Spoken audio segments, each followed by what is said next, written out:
Hello, everyone, and thanks for joining again on this asynchronous class where we'll focus on drawing and sketching in ink. Sometimes drawing in ink can be a difficult thing for students to master because of its permanence, and it often can be rewarding in that the done well, you can have a drawing with a lot of contrast, a lot of deep lines that read well on the white page. And so I'm going to display screen and talk a little bit more about what we're going to be focusing on in this class. The first thing I want to start off with is I know a lot of you have bought your materials for this exercise and going forward throughout the semester where ink can be used as a mixed media. Up till this point, we've been focusing primarily on graphite and colored pencil. And now we're going to get into ink. And from this point on, I would say that you can utilize ink where it benefits you. So, for instance, the Milwaukee sketchbook, that is primarily the black colored pencil. But that's not to say that if you want to kind of take it up to the next level and with line quality and getting more contrast to show some of those profiled edges, like I spoke about last Friday, line weights, profile edges are really where we have the heaviest line weights to indicate in a line drawing primarily where we want things to appear in the foreground. So I'm going to go over just some of the basics of the tools of the use of ink drawing. So the first thing I want to start off with is the micron. This is the kind of go-to for very fine line weights. This can be used as a base for ink drawing as well as detail. And now micron ranges, I think, from a 0.005, which is something like a 0.15 millimeter, all the way up to, I think, an 8 or even a 10. So they come in for just the 1 is a good starting point. Micron 1 is actually 0.25 millimeters. Of course, as these are from Japan, so they use metric, unlike what you would find in an American-made drafting tool. So then the O2 is up to 0.3 millimeters. So the differentiation between 1 and 2 is very small. I have 8s and very thick line weights when it comes to micron, but I tend to shy away from those because microns have they're a fine point. They don't really behave in the same way as some of the other drafting pens that I use. And so as an example, the Pilot Fine Liner, and I think this is, I don't even know what this is called. It's not really a drafting pen. It's very thick. This is a Papermate Flare medium. These are just standard, like any stationery store or like Office Max or something would have these. Microns are primarily more for actual drafting. You might have to rely on those at Blick or some other art supply store, if there are many left.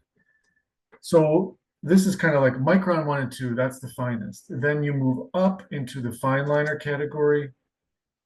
And there's also something, along with Pilot Fine Liner, there's also the Pilot Razor Point. So these two are both a Pilot, and they can be interchangeable. And then this Papermate Flare is for heavier line weight. So it's kind of like building up the lightest line weight, medium line weights, and heavier. If you want to get into serious heavy after that, then you're talking about the Sign Pen. That's by Pentel. That one can be so heavy that it becomes almost disruptive to a drawing because it's almost like using a Sharpie marker. And that tip can get thin, worn away really quickly. So you're probably hard to make out here, but you can already see that the ones I have are not nearly the type of tip that you get out of the box. So right now mine looks kind of like that. The one that you get outside the box looks more like that. So you see that the line type on this pen is probably going to be quite fat, and even now it's wearing out.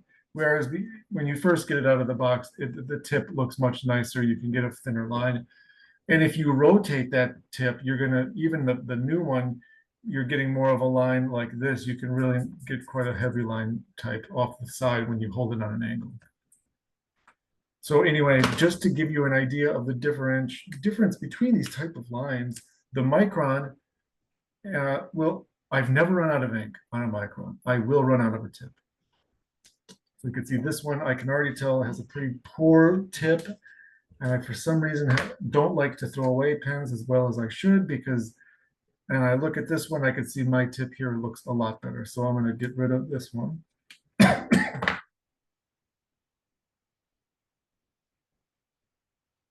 And I can see with my micron how thin that line is. So I'm going to use that to start. I've shown you already what the sign pen can do. That's kind of at the higher end. You can see the difference.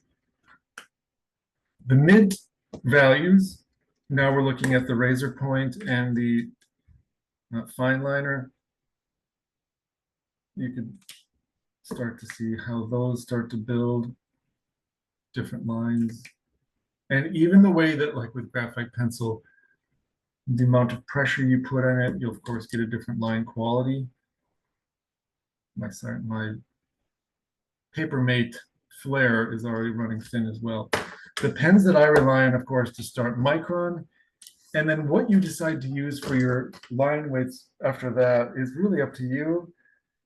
Some people will even go so far as to just use a single type of line and then just go over it a few times, which is sometimes a dangerous thing to do because unless you have a very steady hand, you can start to have lines that look like this, and it just looks very messy when they're not consistent. So I would advise, for the sake of creating depth in your lines, using one of these others. The fine liner is a great example. The razor point is another. But again, as time goes on, those tips are going to wear thin. Just as microns, I never again run out of ink on a micron, but I will run out of the lines that I want to see at least on these other pens.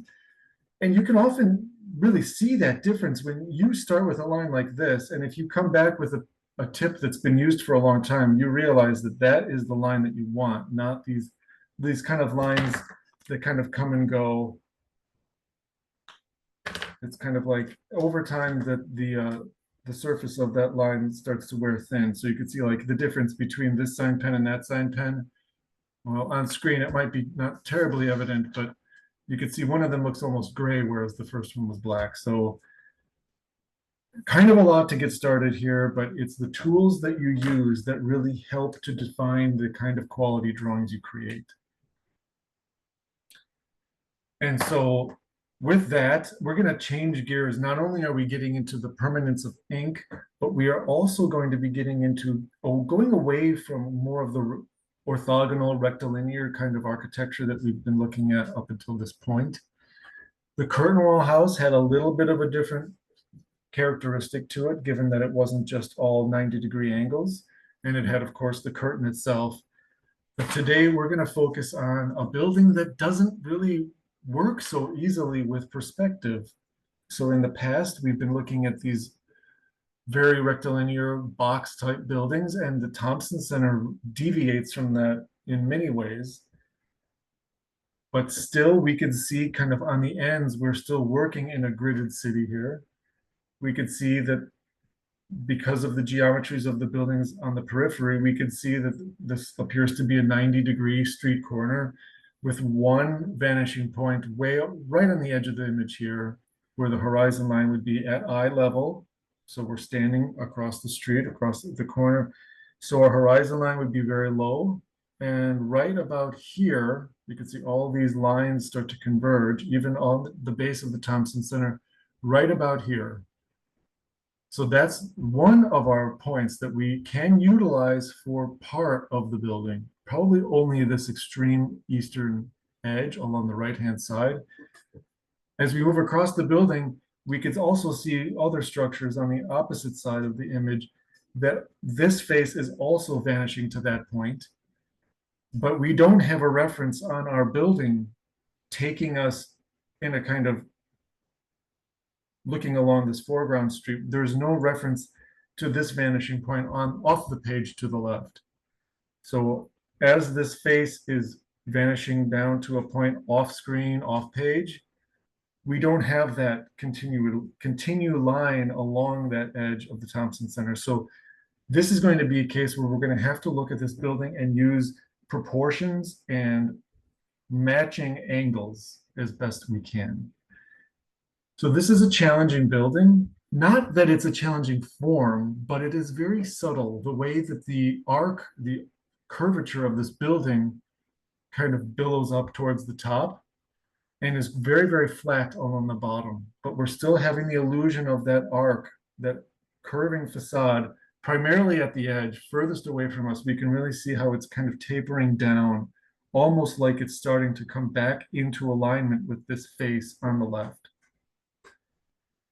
And so we're going to try to do this with ink, but I'm going to actually do a mixed media. And so the majority of the lecture today will be focused on ink, but then the enhancements, the way that we can take this to the next level, I'm going to suggest that black colored pencil again to really give this image some life.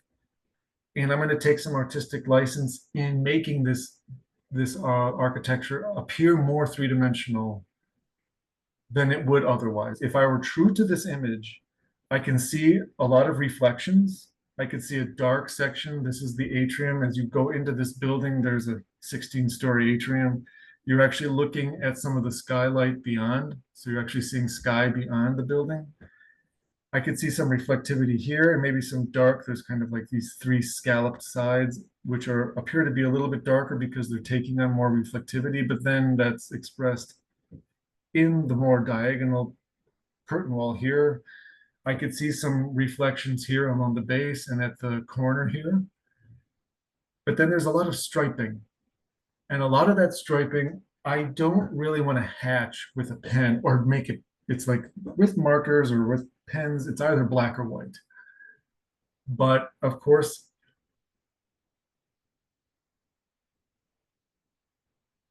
this is something that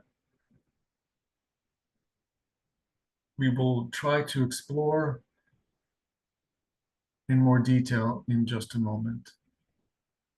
I'm going to pause for just a moment because I got a warning message, and I hope it doesn't mean I'm not recording.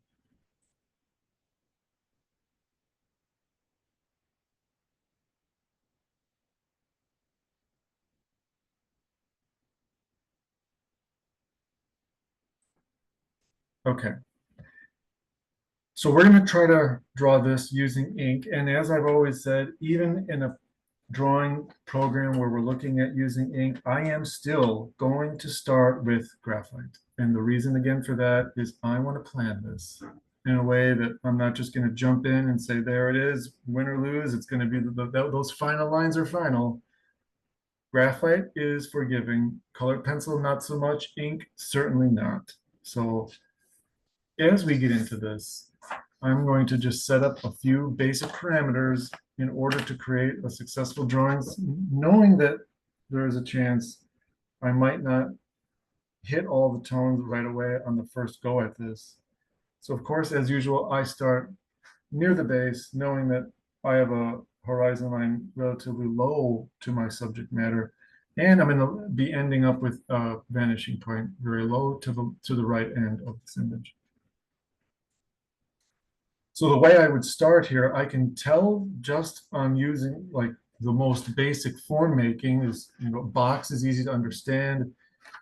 The only real straight edge that I have here is along the right. And so that's the line that I want to start with, because from there I can start breaking this down into different sections using proportion, these kind of the base and three sections stacking on top of one another. So if I were to just have a completely orthogonal building that's going straight down to vanishing points, I might have a box that looks something like this. The leading edge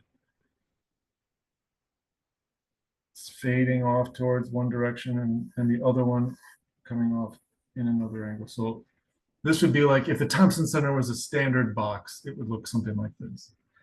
Obviously, we don't have that, but we do have a prominent base. And so we could start looking at these proportions and geometries and breaking it down. So right away, I could start looking at this edge that I've created, knowing that it's 4 parts. And so each one of these lines, I'm going to remember, are going to be fading back to this vanishing point.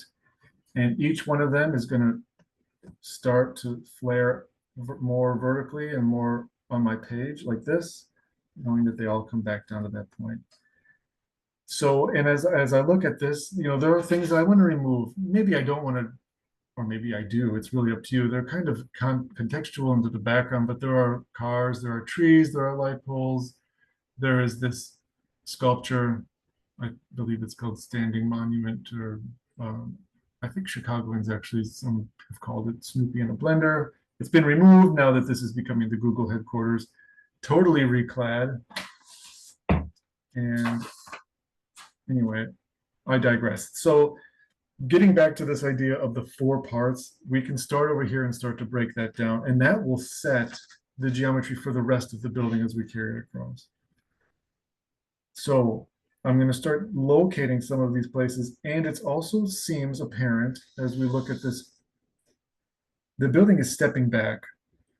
And these, so it's a little difficult to see with some of the light pole there, but it looks as though the building is stepping back in these 3 sections. And so I want to start to capture that. These two appear to be aligned as the best I can. No one's going to hold that against you if they don't. And then they step, something like that. From this point, I can see an arc, something like this. And then I start just looking at those relationships. This is actually a very critical element here, because where you locate these points in space are going to dictate what happens to the rest of the building. So you're kind of doing all the legwork on this side to the right, and then carrying lines across. And so I am going to think more critically about this to make sure that I'm comfortable with where things are going. I could see that there are different ways that the building is kind of coming and collapsing into one side. And then at the base of each one of these diagonal portions, there is a vertical. And I'm really just focusing again on these sections. The base has its own kind of thing going on with this kind of salmon color. It looks almost red in this image, but I know that it's salmon, and it will no longer be that way when Google gets done with it, but that's okay. At least they didn't tear the building down. Oh, and by the way, some of you might, in a lot of these things that we're talking about in class, I'm trying to make this class more about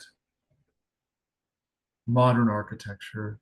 I think that in other drawing courses, it's all about the classical orders or the Gothic or neoclassicism, masonry buildings, heavy things that are older and more established landmarks. I'm trying to get you to see that drawing by hand is not the kind of art form of the past. It has a place in modern architecture, and it's really just an idea of creating perspective and having that work with your own designs or your own communication skills, and part of your toolkit that you can utilize to develop your own design. So that's why I'm focusing on this kind of a building, just to show how this can be done and how we can represent modern architecture, not just the Gothic or classical or a masonry building that's heavy.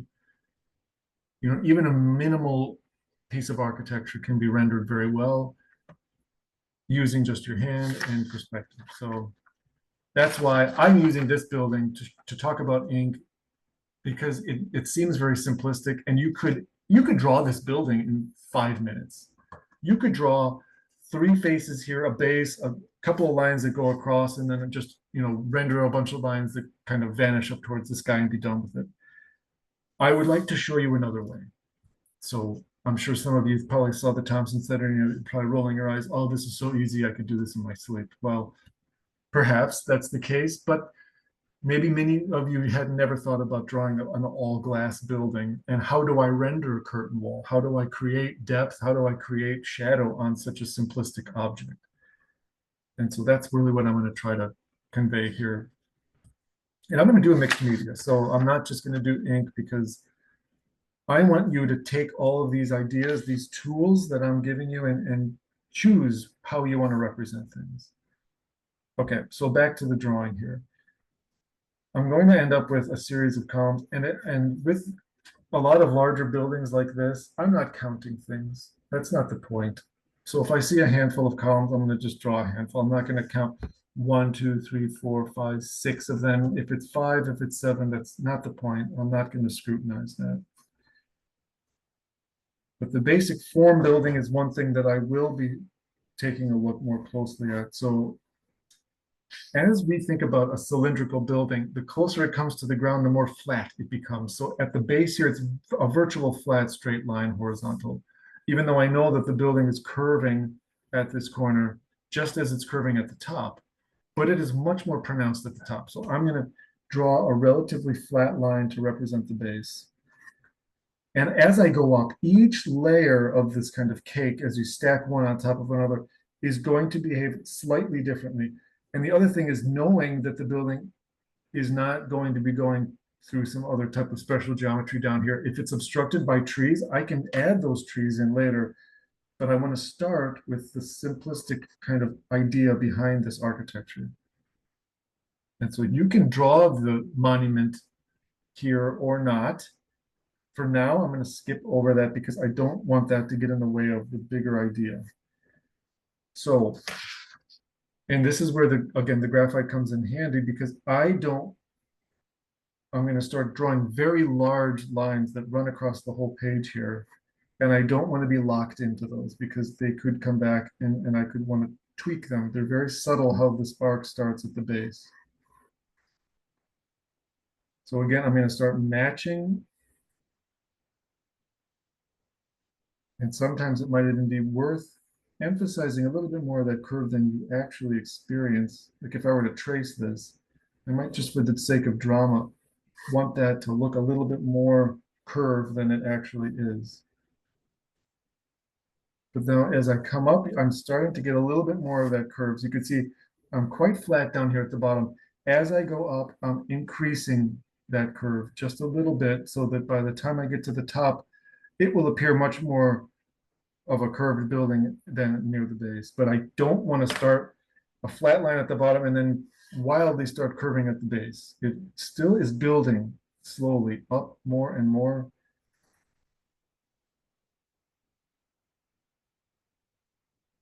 Actually, it appears like these are relatively aligned, these three faces on this side.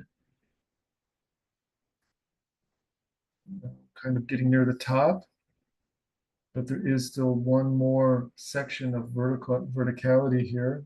And this building, if you were to step further back, you would see there's a kind of raised disc as a skylight in the back, but we can't see that from this angle. And this one,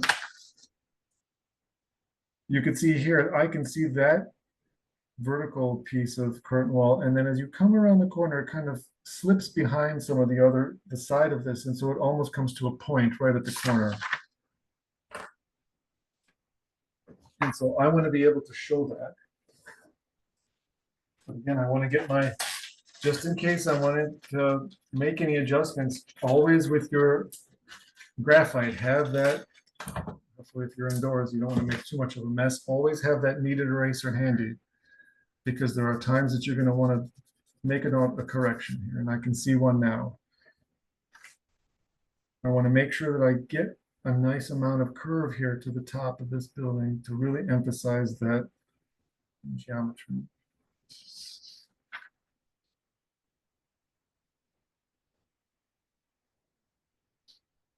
So I can see that I was a little bit flat.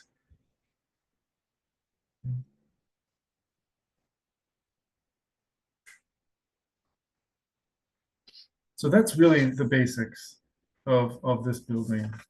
So I can come back and start adding some more of that detail to the base here and to the context on the side. And like I've said in the past, the context that you have is important to tell the story of where this sits within an urban fabric, but it also helps in a building, especially like this, kind of anchor itself to the site. So I know that there is this building that was completed about 10 years ago by Handel that I can start to show you here. And remember, these faces are going to go back down to that vanishing point. My verticals are truly vertical. I actually took a photo of this building just last week. I don't know if I printed it. Oh, yeah.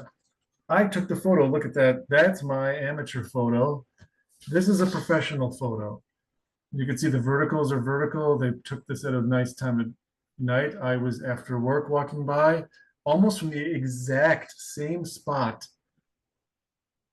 And I did not have a good time of day for this. You could see it, and of course, Google has the building now, so they're replacing all the glass. They took all the glass off. You no longer see the same treatment. And some people have criticized this as not being true to what they feel is a landmark building. I don't think it actually is landmarked, but because otherwise they wouldn't be able to do this. But you can see the glass panels are much bigger. There's fewer joints. The glass looks very reflective. You can't see through it as you could before. And from the renderings I've found, there are no of this kind of pattern, this kind of striping pattern. It's more monolithic, the glass. But you can see in my photo, there's a vanishing point towards the sky because this line is vanishing towards the sky as well as these, whereas the professional photography has verticals, truly vertical. But taken at the same spot. And you can see the vanishing point still way down here, just like in our image, and another one way over here. I kind of made on my iPhone, the angle became much wider than what you see in this image. So anyway. So I'm going to do the version where every vertical is vertical. And in doing that, I also want to make sure that as I look at this comparison, is this what I want to see? And part of me feels like I want to look a little bit more dramatic. I want to show a curve a little bit more as we wrap that corner. It's not about perfection, but just while you're still in the early stages, you can make these little shifts and things before you really start to finalize it. And then we can come back and we can start adding some of that. Again, knowing that these lines are still coming back to that same vanishing point because those are parallel faces. And then other pieces just to anchor this a little bit. And I can actually see a little bit more context in the photo that I took, so I can start to add more than I had in the professional photography. And I, again, don't need to add too much to this. It's not the focus of the drawing, but sometimes it's nice just to see what's happening just beyond the building that you're drawing.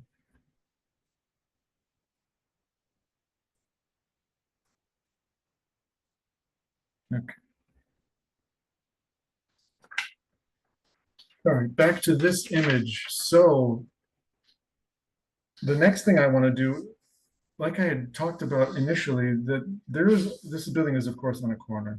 You can see the corner of the street, and that point right here is probably the closest point that I am to this building. So the leading edge is really where these verticals and the vertical mullions appear to be the most vertical on my page. That means that's the closest point to me. And because I'm looking at this historic image where I can see, like right away, this is the section that I want to focus on because that's where the atrium is. That's the closest to me. So if I start looking at the proportions of the building that I've currently drawn, I can start breaking this down into sections, focusing on that central atrium and its relationship to the rest of the building. And now it's important to really start looking at angles. So I'm going to replicate this angle and the rest of these angles, how they move across the page, looking like going up to the left a little bit until eventually up towards the right from here. So I'm going to try to mimic some of that, knowing that there are steps and so there are offsets. And same goes for here, a little bit more subtle. And then I can bisect that down the middle. And again, bisect that again. So I'm left with 4 sections. 4 sections that really represent the atrium space in the center. And I'm going to expand it a little bit.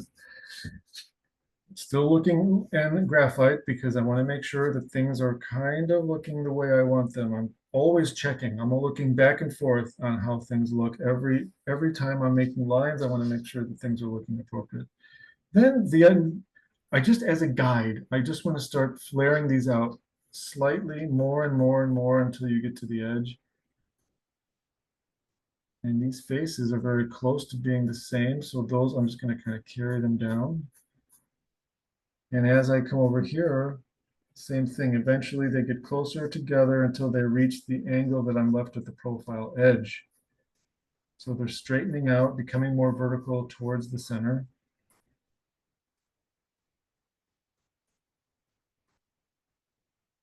Something like this. And so I'm going to draw the monument in the foreground. This is going to be kind of messy. It's hard to tell what's going on. Even when this was built, if you were to walk by it, it was kind of abused. It's been there since, I think, 1984. Weather in Chicago does not do wonders to fiberglass artwork, so it was kind of corroding and falling apart in some places. And the rumor was that the Art Institute was going to take it over and put it in a space that they control at the museum. But the latest I heard is that this sculpture is still fate unknown. All right, so then knowing that that's going to occupy some of the foreground, it appears as though there are columns that come down at each point where these stripes come down and meet grade. And then I get into this area where we're starting to see some obstructions. There's some street trees here. So for now, I'm just going to kind of leave that, knowing that I'm going to come back to that later and start adding some foreground. And now I've established, there's again the vanishing points. I'm trying to show a little bit of foreground where the street meets the sidewalk. And then there's going to be a crosswalk. I'll just lightly place that in. And on this side. So now I'm starting, again, don't want to ignore the foreground here because that really helps to develop depth in the drawing. You can even show this corner because I can capture that. And again, a lot of trees in the foreground here as well. Maybe you'll want to add some of that just as a placeholder for now. And actually, in this case, you could probably start putting some of that entourage that you see here. And I can tell right away, I am opening this up a little more. And so I could come back and say, oh, no, I've made this too wide. This street light should be actually right over here, but I'm not going to concern myself with that. That's not what the drawing is about. And there's another one here. Again, I don't have to show that. That might be like, oh, that's getting in the way. Other things in the foreground. Might not want to show it, but sometimes it's nice to show some street lines. Okay, so how do things look? I think that this is looking good, and I think I am now comfortable enough with where things land that I can get into some pen. All right. So with the way things are right now, remembering that I'm not using graphite or colored pencil, this is going to be permanent lines. And so because I've already got these kind of drafted lines out here, I don't have to worry so much about making mistakes. And even if I do, this is a sketch. It's not going to ruin things. I have a basis that I need to follow. So I think the first thing to understand is that when you're working with pen, obviously there's a permanence here, but and it's also important to understand that the foreground cannot just be,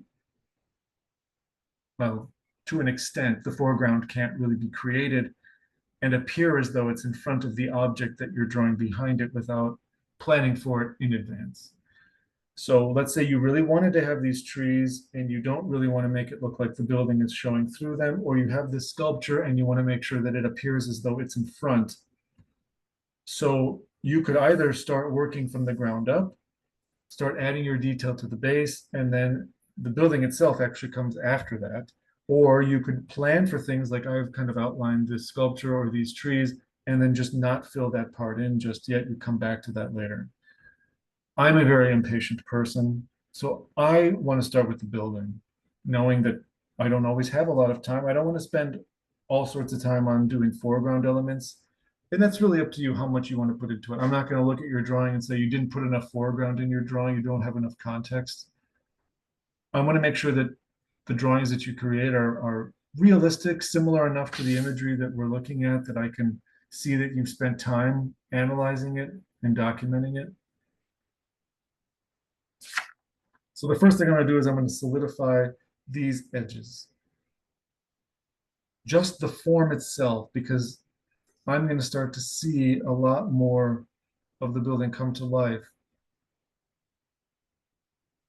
And you may have heard other drawing instructors if you've taken other classes, and I haven't really touched on this. The idea that when you're drawing lines over large surfaces, it's best to actually move your arm rather than move your wrist, because the wrist will automatically create an arc.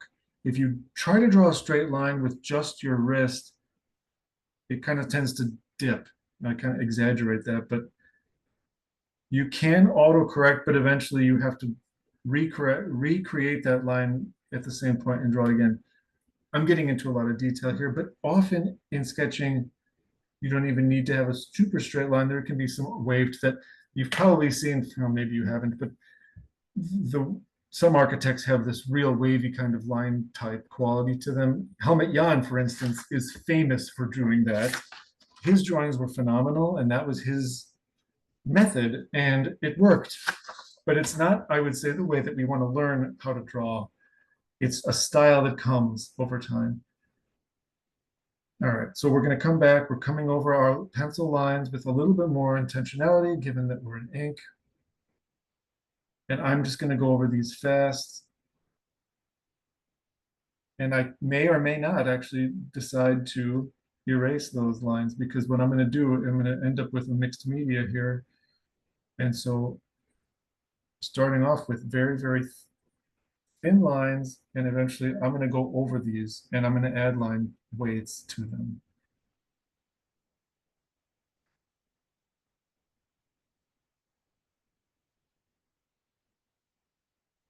And sometimes, even if you have a good tip, if you draw a lot of long lines, you can actually start seeing that the line quality changes as you go. All right, so then I'm going to come back. I'm going to start adding more tone. I'm sorry, more line work.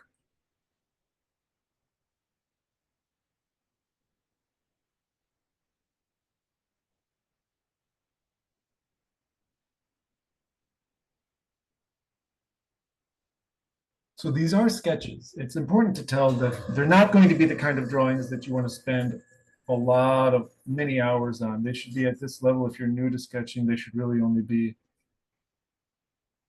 an hour, maybe an hour and a half if you've really had some struggles, you wanted to kind of perfect things. But I don't want us to people to think that these are going to be lifelike drawings. This is sketching, this is ideas, quick thoughts, but quick thoughts to the degree that you're not just running through it.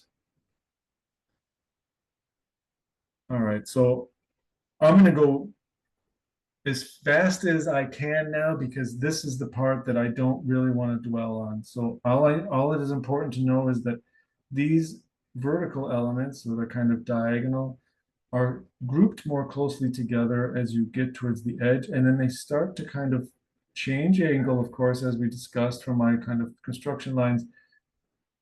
So I'm going to try to group them up intentionally here. I'm not counting mullions. I'm not concerned with how many there are.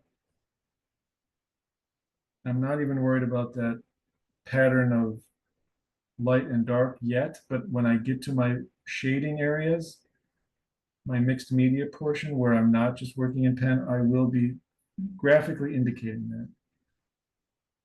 So just remember, group them closer together, and as you come across the page towards the center atrium, they start to open up just slightly, just to give the illusion that things are arcing towards the left. You can go back and add a few if you really want to emphasize that. Same thing goes here. We're going to have a little bit more gap between them, but those lines that you've created in the background are a guide so that you're not suddenly stepping back and seeing that you have a wildly incorrect angle that you didn't expect to be there.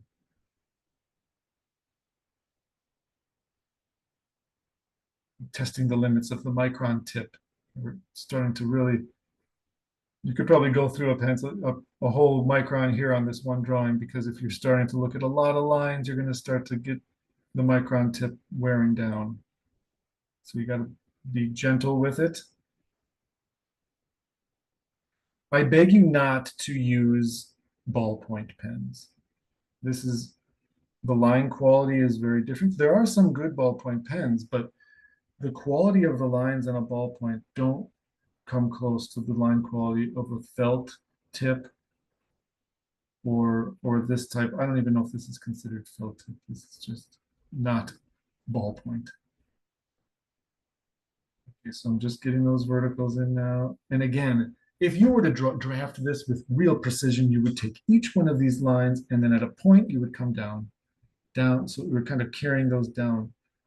This is sketch. I'm not counting lines and how they meet one another. Okay, it's more about the idea. The spacing between them should be relatively the same as what's happening above, but I'm not going to count lines. I'm not going to look directly at how everything comes together. That's not the point. This is supposed to be quick.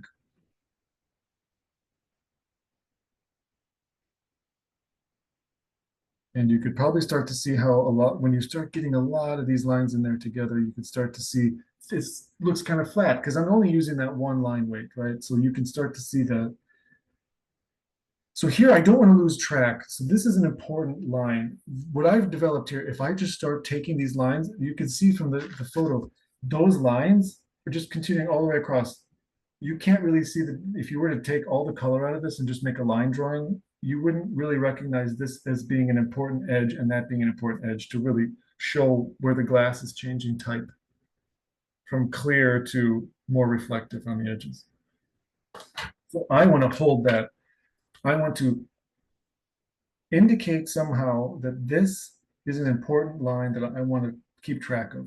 So I'm going to add a little bit of line weight to it. Very little, because I don't want that line to show as a different plane. It's a change of really just materiality. That's the lightest line weight, but I want to identify it. And I might even want to identify these bandings or not. I could come back to them and indicate them being different later. For now, I'm just going to go roughly 4, even though it's probably more than that in reality, between each one of these.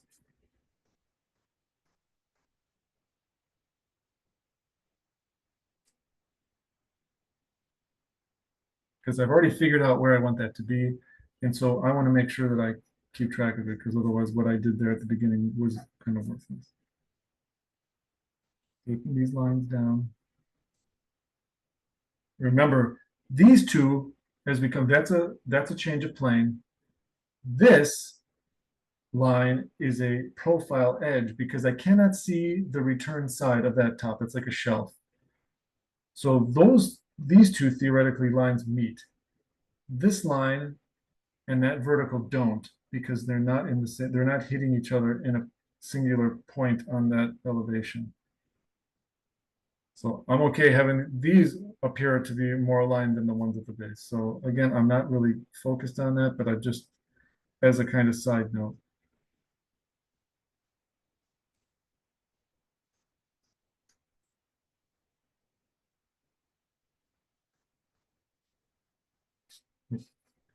And again, here now, don't forget those lines at the top here, grouped closely together. And then as they come wrapping around towards the center, they go further and further apart. Then we're in line 1, 2, 3, 4, 1, 2, 3, 4.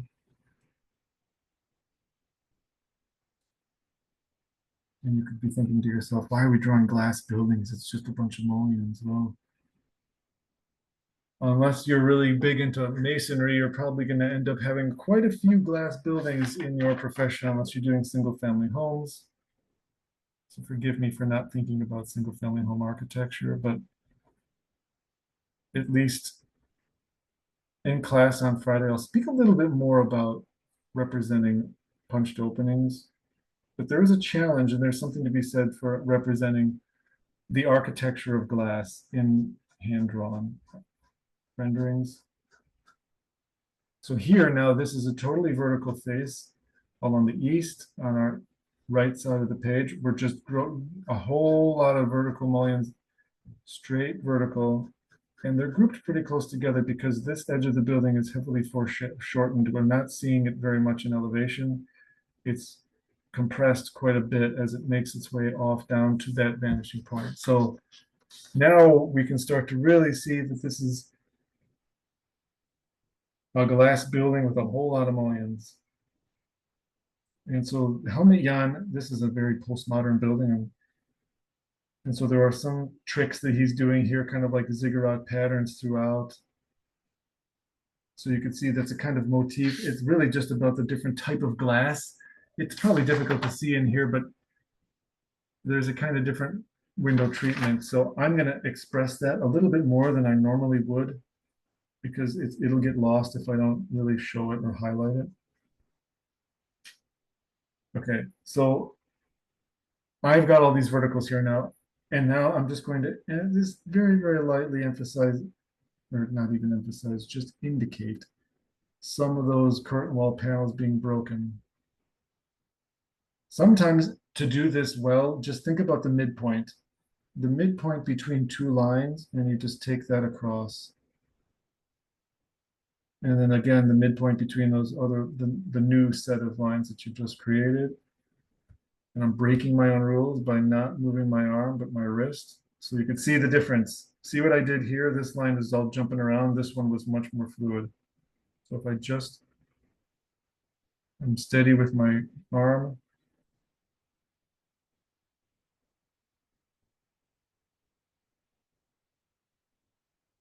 like that, and then up here, just bisecting that as best I can. Again, it doesn't have to be true perfection. It's a sketch.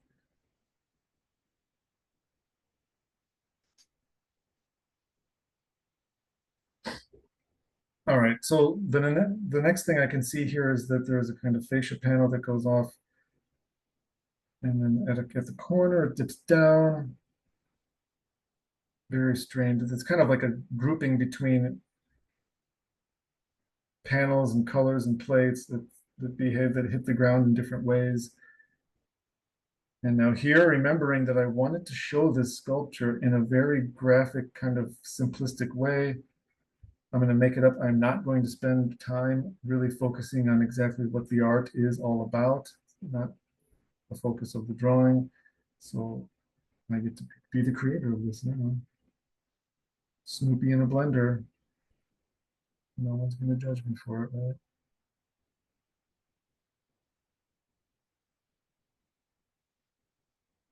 I can come back, add shadows. You'll see a lot of what I'm doing now, I'm gonna kind of not necessarily lose, but it'll become more how do I want to say? It'll become more kind of subtle when I get to this point and I start adding tone in a mixed media fashion.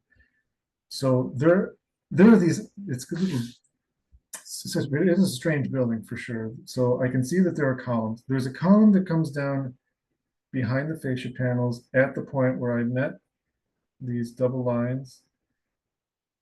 And behind it, there's actually a kind of panel like this in all the glory of postmodernism.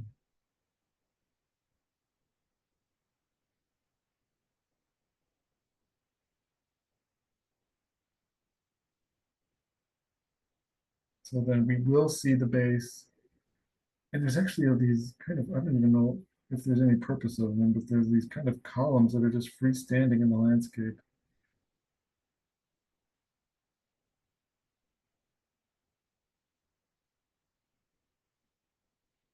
And I'm going to come back to them as well because I want to make sure that I can add line weight to those later. Okay, for the sake of this drawing, I am not going to draw the cars. So I am going to focus on just the very simple curve. It makes its way all the way down on both sides. And then again, those columns, those very tall columns at the base. And it's easy, I should say, it's easier to understand this building if you've been to it before. It's very odd. It kind of raises a lot of questions, but I know that, again, that base of the building is going to be right about here. That's very flat. These columns are going to come down just in front of it, so make sure that I extend that.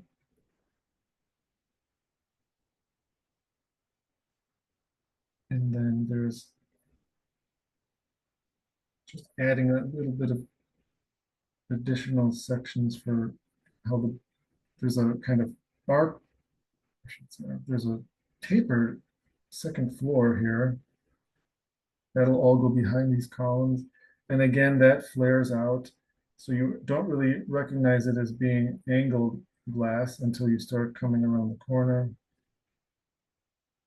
And it does the same thing here.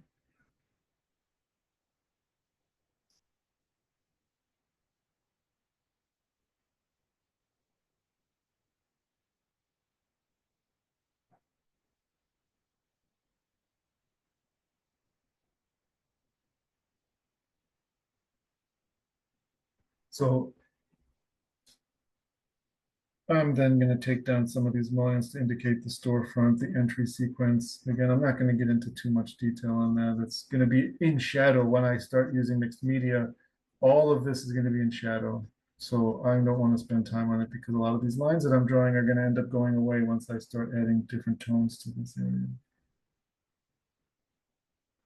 So for trees, for landscape trees, what I tend to do is just really show a kind of very quick and easy kind of trunk, knowing that this is really foreshortened because we're very low to the ground, so you're not really even seeing the planted area or the street grill that it's growing out of.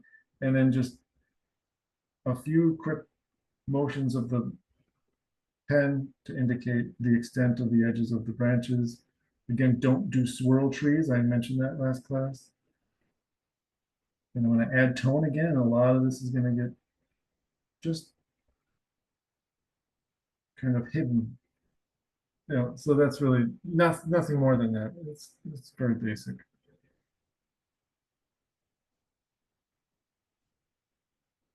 I'm just adding a little bit of the details that Helmet added to this building.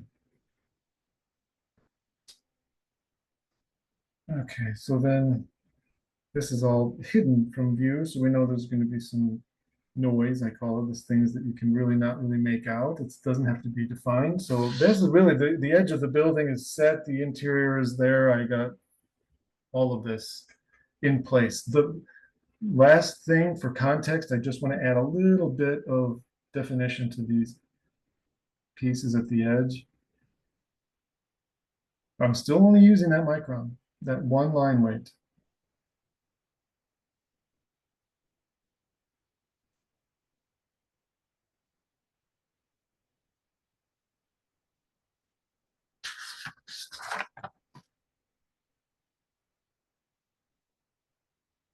See, I'm starting to die. I can feel the pen is losing its tip. I do have a lot of other microns. Okay, this one's good.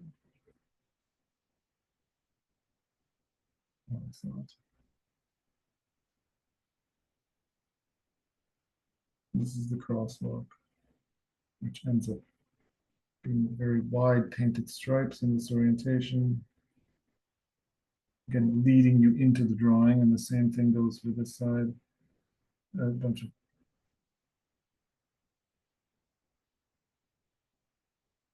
all going back to that same vanishing point.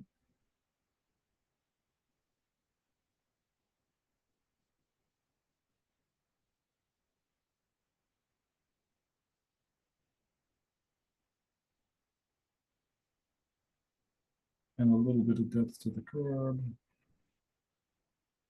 And turns the corner. These are very small, minor things that just add some lifelike qualities, I should say, to the drawing. Oops. And then this here, just estimating that angle for the perspective down. Spend too much time on this. So I actually know, because I live here, that there's a train. There's an elevated train here.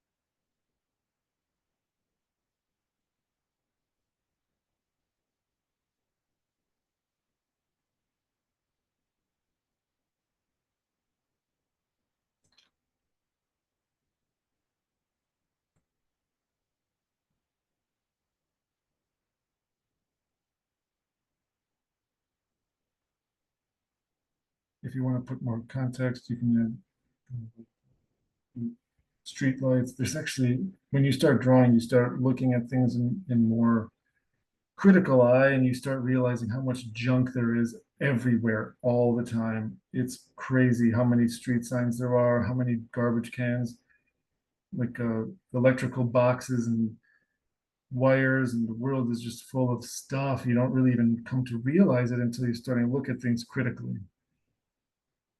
And you have to make decisions. Do I want that? Do I not? It's entirely up to you. But I would always encourage, if you're going to add some of that context, to make sure that it's not overwhelming your subject matter, because it can distract a lot. So if there was a tree right here, like a real big tree, I can't imagine why they would plant it there, but I would choose not to draw that. Things off to the side kind of add life to the drawing, and so you can do that.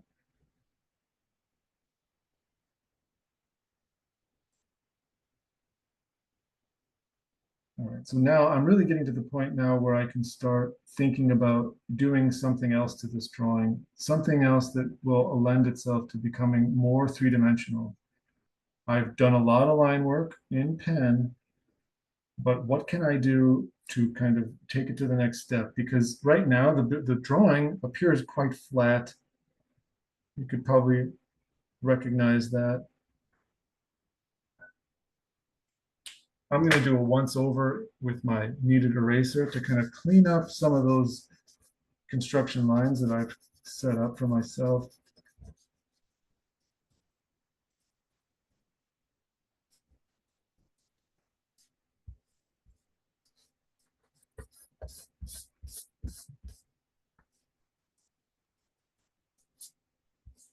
All right. Okay, so the first thing I'm going to do is I'm going to come back with my kind of darker line weight. I'm going to really start to emphasize those profile edges. Again, just moving across with care, not focusing on my wrist, but more of the arm.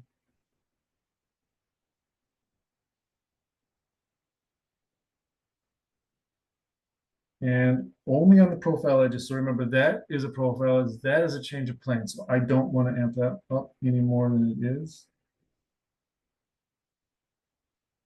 So I'm going to show two things here. The first one is, if I stopped just as a line drawing, what would that look like? And then I'm going to go a little bit further and show what this would look like with tone. Ink as a background, and then some tone. Okay, so just highlighting some of those larger elements, profile edges, which I now have up at the top. So now you can start to see the three pieces a little bit more clearly now that I have those lines there. I'm going to come in here and add tone to this kind of front fascia panel. Again, those are profile edges. The column, depending on how small or slender they become, I sometimes only highlight one of the two sides. There are these objects in the front of the building, as well as the columns. I'm going to highlight them as well with greater line weight.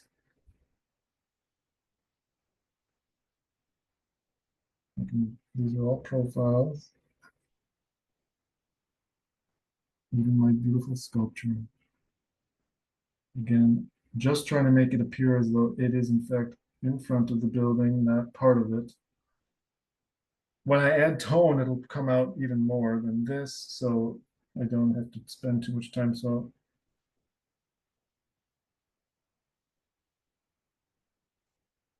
all right, so now you can start to see, I can even do some of this.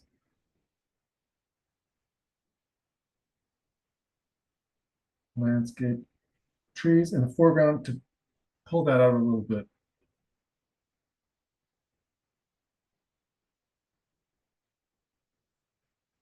Okay, so this is really where it is now with line weight. I have two tones. Now, if I was only doing a line drawing, I would be pretty close to being where I want it to be. This is like, okay. The only thing that I would add is in a line drawing, you can do hatching. So if you only want to do ink on these drawings that we're working through this week, you could do hatching. And so hatching is, I can indicate a little bit of it, but with your thin micron again is hatching. I don't, it's one or two directional only. Do not, so for instance, you have a building, this face is in shadow. Don't just go like this, just crazy all over the place. Give it directionality. So it could be a diagonal, it could be vertical. I'm not picky about that. Often one direction or two. It can be fast, but it can be, depending on the density of the hatch, it really changes the character of the drawing. The first thing I would look at here, as you can see with the image, the really darkest area is under the soffit. That's right behind here. If I were to do that with a hatch, I would be one directional and I would go behind all those columns, all these things in the foreground. Make sure that you're not going on those as well too. So that you want to make those things lift in front of the mass of the building.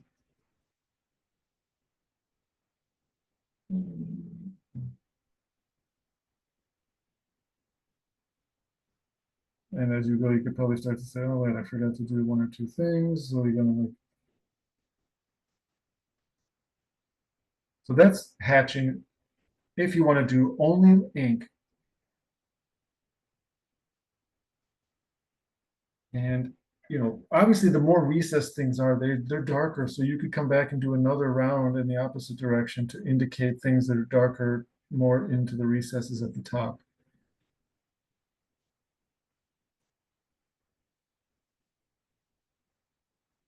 So hatching like this is, I would argue, is more time intensive than doing the alternative, which is a tone that you can utilize with your graphite or black color pencil. So this is going to go much, much faster, but you can start to see now there's hatch. If you were to continue to do hatch throughout, I would argue this side is probably the one that you want to start with, and then it would get lighter, and then there would be another tone over here where your hatch would come in handy, and you could even start doing some of these reflective qualities of the glass. I am going to kind of move really quickly into this because I feel like I'm going long on time. So I'm using the black colored pencil again. If you want to do all ink, that's fine. I'm going to start with edge.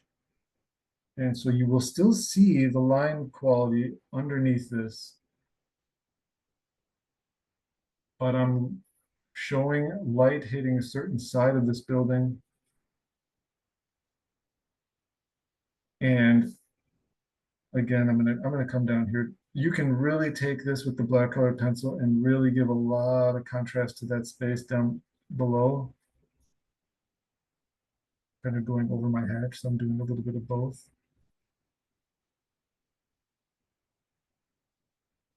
And now here, I don't really know exactly how much to add for contrast to the sculpture, but there it is.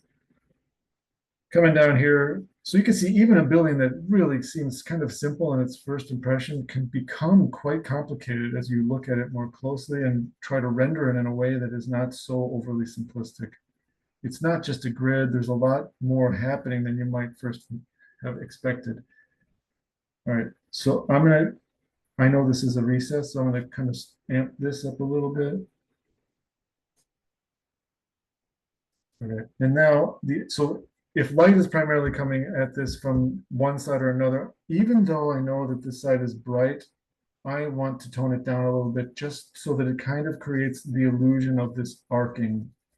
So you can see I'm taking a little bit of tone, lifting my color pencil up as I move across the page. So it looks like that is curved. And then I'm going to come back here where this becomes clear glass. I'm actually going to make it darker because in the image I can see that there's like these four sections. The four sections of more clear glass, but I do still want to respect this kind of very reflective section in the middle. Like there are these these three strips that define the four sections. So I'm going to try to be a little bit more delicate with where I'm adding tone.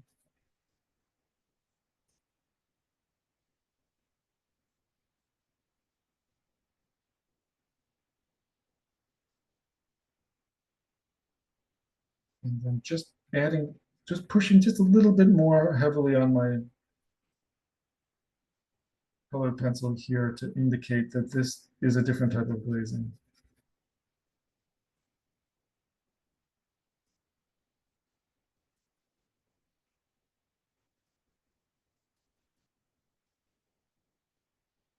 And it even comes up all the way to the roof line.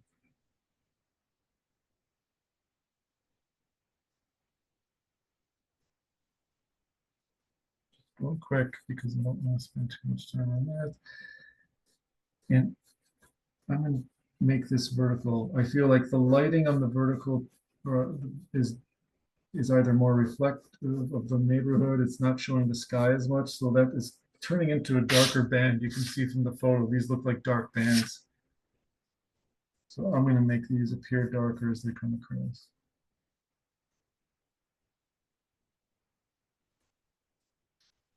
All right, so then here in the foreground, I want to make all these objects appear as though that they are hitting the ground. So I always just put a little bit of a flare on each one of these at the base so it looks like a shadow is being cast.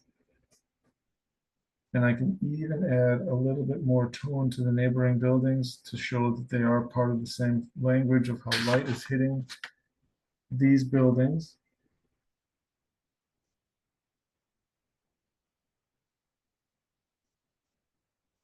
I often do a little bit of an outline and then go quickly within that just so that I'm not creating a messy edge on those sides. Just a little bit of a buffer there.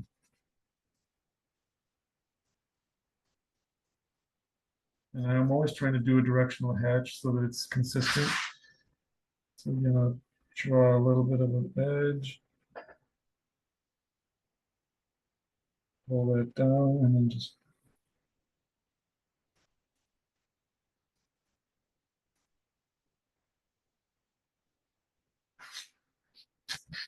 so then you could play tricks with how shadows hit things, and even these trees. You could start to say, well, again, those are being treated the same way that the rest of the building is. I need to make sure that I'm being consistent with this. I don't want to use blue. Sometimes my indigo blue looks a lot like my black.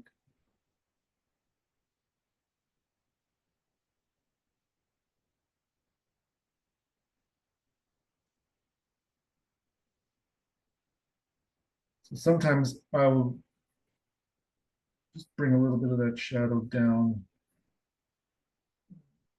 just to give the foreground a little bit more life to it.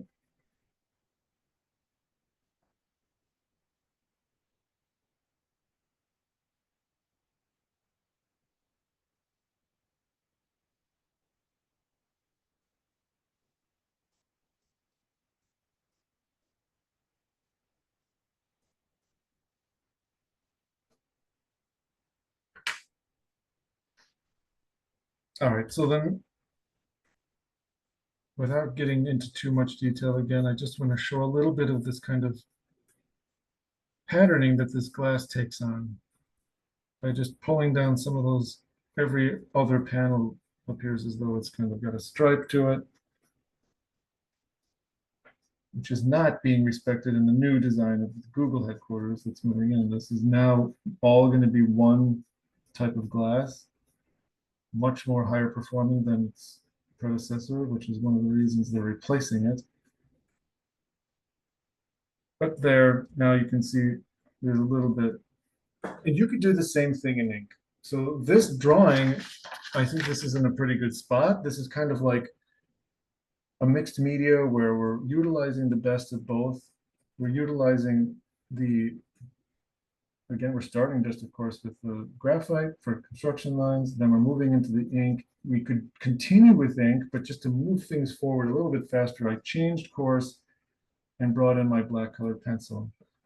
And so from here, we can see that things, this is where we start. On my page, I made everything a little bit smaller in order to fit things on my paper. But you could see this kind of like before and after. So I think that with that, it's a good start. And it's not probably as simple as you thought. You know, you could draw this in 10 minutes with just, you know, the form without thinking about the pieces that have to happen at the base or how the glass really responds to some of its context. And actually, one last thing that I might want to do, just show some of those reflections.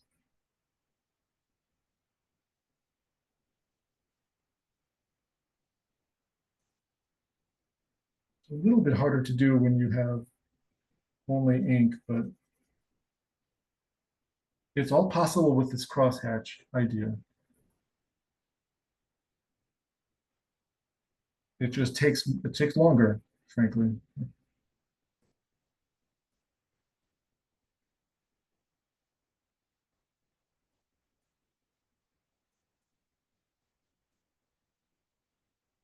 See some of the edge of this as the atrium is beyond. Actually, this is maybe a good opportunity. Maybe I lost this opportunity because I know that color pencil doesn't erase very well, but it does a little bit. And so I could actually open that skylight up a little.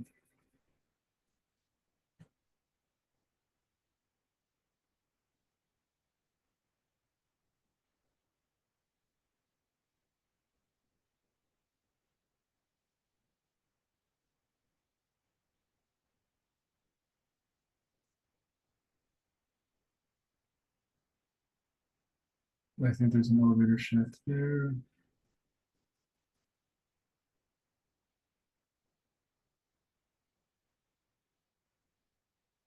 Maybe just a little bit of brightness to kind of give the idea that you're looking, you can look through it.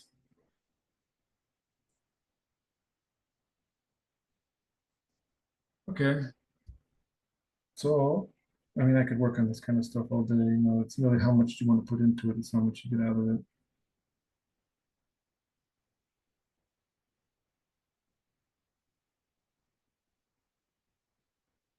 So I better stop. Otherwise, I'm going to be here all night.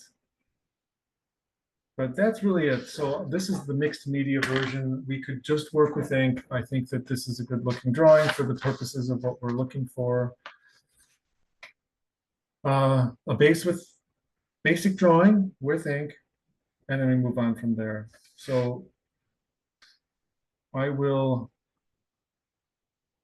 elaborate a little bit more on this on Friday. And this I'm planning on posting probably on Wednesday morning. So that means Wednesday of next week is when I would look to see this drawing on canvas from each of you.